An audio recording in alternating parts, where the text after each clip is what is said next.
बाकी बच्चों के लिए वो सपना होगा, वो भूल भी गए होंगे, बट मैं नहीं भूला। मुझे वो सपना नहीं दिख रहा था, मुझे वो अपना फ्यूचर दिख रहा था। तो अभी 17 साल का है, 17 साल की उम्र में क्या बिजनेस करेगा बेटा। 90 दिन तक मैंने अपने मोटिवेशन को सस्टेन किया, फिर मुझे ऐसा लगा कि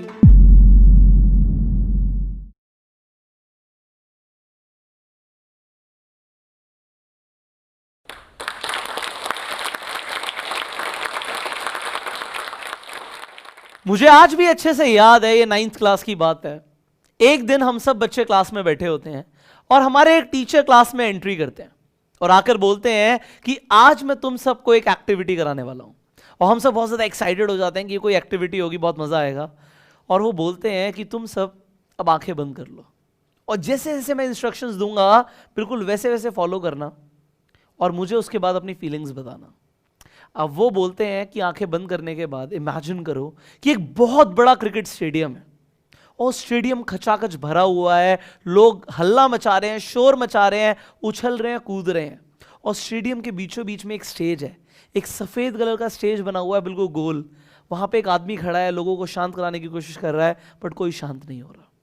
एक ब्लैक कलर की मर्सिडीज एंट्री करती है और सीधा स्टेज पे चढ़ जाती है। वो आदमी बाहर निकलता है, एंकर उन्हें माइक देते हैं, वो आदमी बोलना शुरू करता है और बोलने के बाद एक ऐसी स्पीच देता है कि पूरा का पूरा स्टेडियम मंत्रमुग्ध हो जाता है, मेजमराइज्ड हो जाता है। वो इंसान गाड़ी में बैठते हैं और वहाँ से स्टेज से जब उतर रहे होते हैं, स्टेडियम से बाहर निकल रहे होते हैं, लोग अपनी सीटें छोड़ के ग्राउंड पे उतर जाते हैं और उनके पीछे भाग रहे होते हैं कि पता नहीं उन्होंने ऐसा क्या बोल दिया कि उन लोगों की ज़िंदगी बदल जाएगी। वो आदमी शीशा नीचे करता है पीछे का और हाथ बाहर निकालते हुए बाय करता है और रियर व्यू मिरर में उस आदमी को अपनी शक्ल दिखती है और वो आप होते हो। जब उन्होंने ऐसा मुझे इमेजिन कराया था, मैं वो फीलिंग में बाहर ही नहीं निकल पाया। मुझे उस दिन ऐसा लगा कि अगर ज़िंदगी बनानी है तो ऐसी बनानी है। मुझे वो सपना नहीं दिख रहा था, मुझे वो अपना फ्यूचर दिख रहा था। बाकी बच्चों के लिए वो सपना होगा, वो भूल भी गए होंगे, बट मैं नहीं भूला। और उस सपने को हकीकत में मैंने बदल दिया और आज आपके सामने खड़ा हूँ। और इस वीडियो के अंदर मैं आपको ये बताने वाला हूँ कि वो जर्नी मैंने कैसे पूरी करी। वो जर्नी आसान नहीं थी, उसे करने में क्या क्या लगा, क्या क्या एफर्ट्स लगे, वो पूरा आज आप सब जानने वाले हैं। So I know you all are very excited. तो वो 9th क्लास के बच्चे को जब ये सपना आया, मेहनत करते करते, पढ़ाई करते करते कब 12th आ गई पता नहीं लगा। बट 12th का जब मैंने एग्ज़ाम दिया फाइनल, वो सपना दोबारा से मेरे सामने आ गया। वो जहन से निकला ही नहीं था कि अब करना क्या है। 12th के बाद एक बच्चे को अपना करियर चूज करना होता है। मैंने इंजीनियरिंग के एंट्रेंस एग्जाम दिए थे, मेडिकल के एंट्रेंस एग्जाम दिए थे, बट मुझे ऐसा लगा कि मैं ना तो एक बहुत अच्छा इंजीनियर बन पाऊंगा, ना एक बहुत अच्छा डॉक्टर बन पाऊंगा। मेरा पैशन कहीं और है जो मुझे आइडेंटिफाई करना है, मुझे तो वो सपना जीना है अपनी ज़िंदगी में। तो उस वक्त मैंने सोचा कि मुझे एक एंटरप्रेन्योर बनना है और ये बात जाके मैंने अपने फादर को बताई। जब मैंने अपने फादर को ये बात बताई तो कुछ टाइम के लिए मेरे फादर नहीं रहे। हमारी बहस हो गई, झगड़ा हो गया। क्या बोला उन्होंने कि भाई तू अभी 17 साल का है, 17 साल की उम्र में क्या बिजनेस करेगा बेटा, 17 साल के बच्चे कुछ नहीं कर पाते, ऐसे उन्होंने बोला। बट मैं कुछ अलग था। मैंने उन्हें बोला कि नहीं फादर, करना तो यही है कि मुझे कुछ अपना करना है। उन्होंने बोला क्या करेगा। मैंने बोला कि पहले तो मैंने सोचा था कि मैं बच्चों को ट्यूशन पढ़ाऊंगा, बट मेरे दिमाग ने बोला कि कुछ बड़ा करते हैं और मैंने सोचा है कि मैं अपना एक इंस्टीट्यूट खोलूंगा। अब उन्होंने बोला इंस्टीट्यूट, वो कैसे खोल लेगा, कैसे होगा, अभी तो तूने 12th पास भी नहीं करी, रिजल्ट भी नहीं आया और तू पढ़ाना शुरू कर देगा, क्या पढ़ाएगा। मैंने कहा पापा 9th क्लास से लेके अभी तक मैंने कम्युनिकेशन स्किल्स के ऊपर बहुत काम किया है, मास्टरी कर ली है और वही सिखाऊंगा और वो मैं कर सकता हूँ। अब मेरे फादर को लगा कि पता नहीं मैं पागल हो गया हूँ। उन्होंने बोला बेटा चुपचाप से तू अभी इंजीनियरिंग की पढ़ाई कंप्लीट कर, उसके बाद नौकरी करनी हो तो नौकरी कर लियो और नहीं करनी तो यूपीएससी के एग्जाम्स दियो, अच्छी रैंक ले, आईएएस ऑफिसर बन जा। इससे बढ़िया फक्र की बात क्या हो सकती है। नौकर चाकर होंगे तेरे आगे पीछे, एक घर मिलेगा तुझे गवर्नमेंट की तरफ से, इसके साथ साथ तेरी गाड़ी के ऊपर लाल बत्ती होगी। पता नहीं उस वक्त दिमाग में क्या आया। मैंने फादर को बोला कि पापा मैंने आज तक फरारी के ऊपर लाल बत्ती नहीं देखी। अब मेरे पापा ने बोला बिल्कुल पागल हो गया, जा जो करना है कर ले, ऐसे बोल दिया उन्होंने। अब उन्होंने बोल तो दिया बट मुझे तो अपने सपने पूरे करने थे। उस टाइम पे मैंने अपने एक फ्रेंड को बोला कि भाई मुझे कोई जगह दिखाओ कि मुझे अपना इंस्टीट्यूट खोलना है, और 2 दिन बाद उसने मुझे एक ऐसी ही जगह दिखाई। कभी कभी कहते हैं ना कि अगर तुम किसी चीज़ को दिल से चाहो तो पूरी कायनात उसे तुमसे मिलवाने में लग जाती है। भैया इसे आप लॉ ऑफ अट्रैक्शन को या कुछ भी कहो, मुझे एक चला चलाया इंस्टीट्यूट मिल गया जहाँ के जो ओनर थे उन्होंने किसी भी रीजन से वो जगह छोड़ दी थी, और वो इंस्टीट्यूट ऑलरेडी चल रहा था, पूरा फर्नीचर वहाँ पे लगा हुआ था, रिसेप्शन बना हुआ था, डेस्क लगे हुए थे। और वहाँ पे जाके मैंने फादर को दिखाया कि पापा ऐसी ऐसी जगह है। ही हेल्प मी, उन्होंने मेरी मदद करी वहाँ पे कि एक इंस्टीट्यूट चल तू शुरू कर ले। अब हुआ क्या कि 17 साल की उम्र में मुझसे पढ़ने कौन आएगा। मैंने ऑल दो मार्केटिंग करी, पैम्फलेट्स बंटवाए, और दूसरे दिन एक बच्चा आया और उसने आते एडमिशन ले लिया, कम्युनिकेशन स्किल्स की क्लासेस में एडमिशन ले लिया। तो एक बच्चे से 2 हुए, 2 से 4 हुए, और उन्होंने अपने फ्रेंड्स को बताना शुरू कर दिया। 2 महीने के अंदर अंदर मेरे पास 100 बच्चे हो गए। अब 17 साल की उम्र में मैं 100 बच्चों को पढ़ाता था, और एक बच्चे से, जो पहला बच्चे ने एडमिशन ली थी, उससे मुझे 1000 रुपए की फीस आई थी। तो ये सफर जो शुरू हुआ, ये 1000 रुपए से शुरू हुआ, और कैसे कैसे आगे बढ़ा आपको बड़ा मजा आएगा, आगे मैं आपको बताता हूं। तो 2 महीने में एक अच्छी खासी कमाई होने शुरू हो गई। बहुत प्राउड की बात होती है ये कि एक 17 साल का बच्चा अच्छा खासा पैसा कमाना शुरू कर दे, जो कि एक इंसान नौकरी के बाद भी नहीं कमाता। तो मुझे अच्छा लगा, बट हुआ क्या, मैं रुका नहीं। ऑल दो मैं हमेशा से सोचता था कि कुछ बड़ा करना है, तो वहां पर भी मैंने यही सोचा कि कुछ बड़ा करना है। अब एक इंस्टीट्यूट के बाद मैंने सोचा कि यहाँ पे सिर्फ एक कम्युनिकेशन स्किल्स की क्लासेस हो रही हैं, सो क्यों ना यहाँ पे और सब्जेक्ट्स की भी ट्रेनिंग कराई जाए। तो जो एक्सपर्ट्स थे अलग अलग सब्जेक्ट्स के अंदर, मैंने उन्हें अपने इंस्टीट्यूट में बुलाया और बोला कि यहाँ पे बच्चे मैं दूंगा, आप उन्हें पढ़ाओ, और हम 60-40 के रेशियो पे काम करेंगे। तो मेरे इंस्टीट्यूट में कई सारे बच्चे हो गए, कई सारे टीचर्स हो गए, और अलग अलग सब्जेक्ट्स की ट्रेनिंग शुरू हो गई। फिर हमने उनकी इंस्टीट्यूट्स की ब्रांचेस खोली। अब मेरे पास 4 इंस्टीट्यूट हो गए सिर्फ 18 साल की उम्र में। बट फिर दिमाग में आया कि यार ये बिजनेस तो अच्छा चल रहा है। वहां पे मैंने एक चीज सीखी कि आप काम नहीं भी कर रहे तब भी आप पैसे कमा रहे हो, क्योंकि टीचर्स काम कर रहे हैं। तो मुझे बिजनेस का वहां पे भी समझ आया कि आप बिजनेस को इसी तरीके से आप और ग्रो कर सकते हो। बट वहां पे एक चीज मिसिंग थी। मैंने देखा कि मैंने जो चीज 4 साल सीखी और एक इंस्टीट्यूट शुरू किया उसी चीज को सिखाते हुए, तो पहले मैंने सीखा था, फर्स्ट आई लर्नड, पहले मैंने सीखा and then I started earning, फिर मैंने कमाना शुरू किया। और आज भी मुझे ऐसा लगा कि वही मेरा पैशन है, तो उसे क्यों ना मैं और ज्यादा अच्छे लेवल पे करूं। मैंने कुछ स्कूल्स में अप्रोच किया कि मैं वहां पे आके वर्कशॉप्स कंडक्ट करूंगा कम्युनिकेशन स्किल्स के ऊपर, लीडरशिप के ऊपर, पर्सनालिटी डेवलपमेंट के ऊपर। बट 18 साल की उम्र के बच्चे को कौन स्कूल में बुलाएगा कि तुम आके सिखाओ, और बिल्कुल वही हुआ। मैं कई स्कूल्स में अपना प्रपोजल लेके गया, बट हर जगह रिजेक्शन।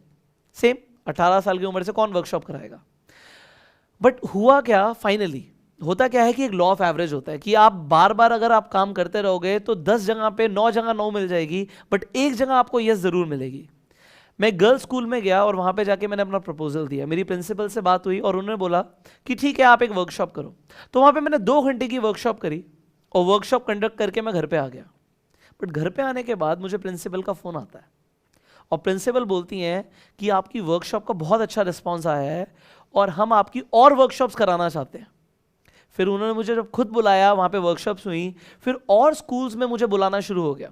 पहले मैं खुद अप्रोच करता था, फिर और स्कूल में उन्होंने मुझे इनवाइट किया, फिर मैं कॉलेजेस में गया, और कॉलेजेस के बाद मैं कॉर्पोरेट्स के अंदर ट्रेनिंग करना मैंने शुरू कर दिया।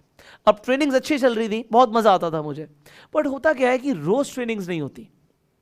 सो वहां पे एक स्ट्रीमलाइन इनकम नहीं थी कि वो रेगुलर इनकम बनी हुई है कि आप वर्कशॉप कर रहे हो, आप सिर्फ तभी पैसे कमा रहे हो, वर्कशॉप नहीं हो रही तो नहीं हो रहा। और जो मेरे इंस्टीट्यूट से इनकम आ रही है वो उतनी नहीं आ रही कि मेरे सपने पूरे हो जाए। सो मुझे ये था कि कुछ और शुरू किया जाए, कुछ और शुरू किया जाए। वेल, ये क्यूरोसिटी हमेशा से थी कि कुछ बड़ा करना है, बड़ा करना है।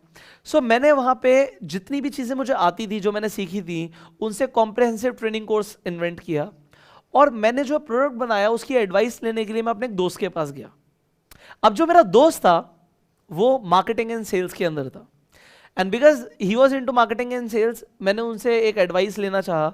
एडवाइस उन्होंने दी और बिल्कुल जेन्युइन, जो उसके अंदर ड्रॉबैक्स थे उन्होंने बताए कि भाई यहाँ पे रिपीट इनकम नहीं आएगी क्योंकि रिपीट ऑर्डर्स नहीं आएंगे, और बहुत सारी जो कमियां थी उन्होंने बता दी। उसके बाद क्योंकि मैं उनके घर पे ही गया था तो उनके कुछ डिस्ट्रीब्यूटर्स आए हुए थे।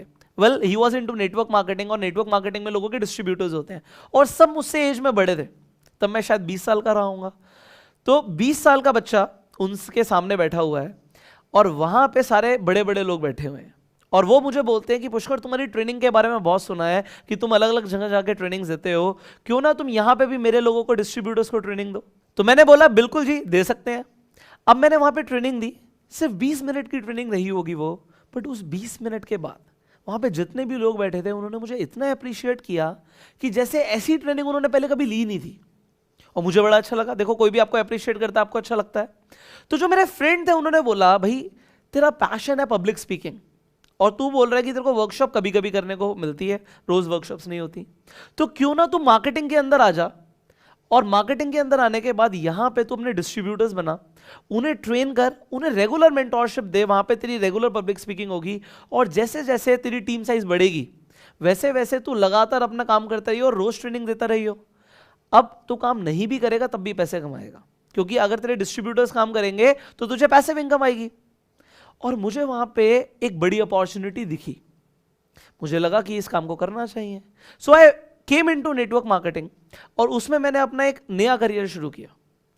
अब था क्या, मुझे अंदर से ऐसा था कि मैंने पहले बहुत काम किया हुआ है, तो यहां पे आते ही मैं कामयाब हो जाऊंगा।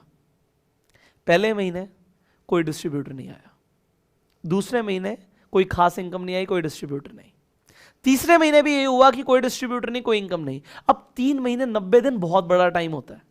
90 दिन तक मैंने अपने मोटिवेशन को सस्टेन किया। फिर मुझे ऐसा लगा कि ये जो बिजनेस है मेरे लिए नहीं है, ये जो फील्ड है, ये प्रोफेशन है, मेरे लिए नहीं है, मैं नहीं कर पाऊंगा। एंड मैंने उस फील्ड को, उस प्रोफेशन को छोड़ने का डिसीजन ले लिया कि ये मार्केटिंग वाला बिजनेस मेरे से नहीं होगा। उस वक्त मैंने अपने कोच को फोन किया, जिन कोच को मैंने फोन किया और मैंने बोला जी मैं इस प्रोफेशन को छोड़ रहा हूं, आप मुझे बताओ कि मुझे क्या करना चाहिए। तो उन्होंने बोला तू भाई किस लिए छोड़ रहा है, कि फेल हो गया इसलिए? इतिहास को देख ले कि हर इंसान कभी ना कभी जो महान बना है वो फेल हुआ होगा, बट बात क्या है कि कौन दोबारा खड़ा हुआ, किसने अपने आप को इंप्रूव किया और वो जीत के दिखाया उसने। तो मैंने बोला जी बताओ भी कमी क्या है।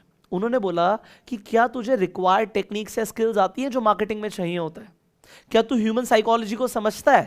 तो मैंने कहा ऐसा तो मुझे कुछ नहीं आता। तो उन्होंने मुझे कुछ कोर्सेज, कुछ ट्रेनिंग्स रिकमेंड करी। देखो जिंदगी में आप कोई भी काम करो, आप कोई बिजनेस करो, कोई नया काम करो, आप खाना भी बनाना चाहोगे ना तो आपको सीखना पड़ेगा, बिना सीखे खाना जल जाएगा। और सिमिलरली मेरे साथ हुआ कि मैं एक नई फील्ड में गया और वहां की स्किल्स, वहां की टेक्निक्स जो वहां पे रिक्वायर्ड थी मुझे नहीं आती थी, and that was the reason कि मैं फेल हो गया और मैंने डिसीजन लिया कि मैं छोड़ दूंगा। बट फिर मैंने सीखा। द इंपॉर्टेंट थिंग इज कि मैंने सीखा, और सीखने के बाद जब मैंने दोबारा काम करना शुरू किया उस बिजनेस से जिसे मैं छोड़ रहा था, वहां से मेरी लाखों में इनकम शुरू हो गई। अब वो लाखों में जब इनकम शुरू हुई, कुछ ही टाइम के अंदर मैं उस कंपनी के अंदर एक टॉप अर्नर बन गया। अब जो मैंने पैसे कमाए वहां तक मैं रुका नहीं, उन पैसों को मैंने इन्वेस्ट करना शुरू किया। ऐसी यहां पे एक मैं आपको साइकिल बता रहा हूं, you need to understand a cycle. अगर आपको जिंदगी में बहुत बड़ा आदमी बनना है या फाइनेंशियली फ्री होना है, आपको बहुत पैसा कमाना है, तो सबसे पहले आपको खुद काम करना पड़ता है। काम करने के बाद आप सेल्फ एम्प्लॉयड बन सकते हो, आप कुछ लोगों के साथ टीम डेवलप करते हो, फिर आप एक बड़ी टीम डेवलप करते हो जिसे हम एक बिजनेस बोलते हैं। और बिजनेस से जब हम पैसा कमाते हैं तब हमें इन्वेस्टमेंट्स करनी होती है। अब मैंने कुछ कंपनीज के अंदर इन्वेस्ट किया, और इन्वेस्ट करने के बाद क्या हुआ कि मेरी और भी कंपनीज ग्रो करने लग गई। तो फाइनली अगर आज मैं अपनी प्रेजेंट सिचुएशन की बात करूं तो जो मेरी सारी कंपनीज का क्यूमुलेटिव टर्नओवर है वो 10 करोड़ रुपए से ज्यादा है साल का। और बड़ी बात ये नहीं कि 10 करोड़ रुपए साल का टर्नओवर है, ये 100 करोड़ भी होगा, 1000 करोड़ भी होगा। बात ये है कि मैं कभी रुका नहीं। सी जिंदगी में एक टाइम पे जब मैंने सोचा था कि एक फील्ड में मैं कुछ नहीं कर सकता, मैं हार मान चुका था कि ये नहीं होगा मुझसे। हो सकता है आज आप किसी एंट्रेंस एग्जाम के लिए प्रिपेयर कर रहे हो और आपने हार मान ली कि ये मेरे से नहीं हो पाएगा, मेरे बस का नहीं है। उस टाइम पे जैसे मेरे कोच ने मुझे बोला, अपने आप से पूछो कहीं तुम वो स्किल्स, वो नॉलेज, वो इंफॉर्मेशन तो लैक नहीं कर रहे जिसकी वजह से तुम कामयाब नहीं हो रहे। और दूसरी चीज, जिंदगी में कभी रुकना नहीं है, कभी हार नहीं माननी। लगेगा कि नहीं हो पा रहा, नहीं हो सकता, बट हार नहीं माननी, दोबारा खड़े होना है और करके दिखाना है। With this I will end up this Josh talk and thank you so very much and I will say you all, you go self made. नीचे दिए गए लिंक को क्लिक करें और सीखें इंग्लिश बोलना जोश टॉक्स के साथ। इस वीडियो के बारे में अपनी राय नीचे कमेंट सेक्शन में हमें बताएं और अपने दोस्तों के साथ ये वीडियो शेयर करना ना भूलें।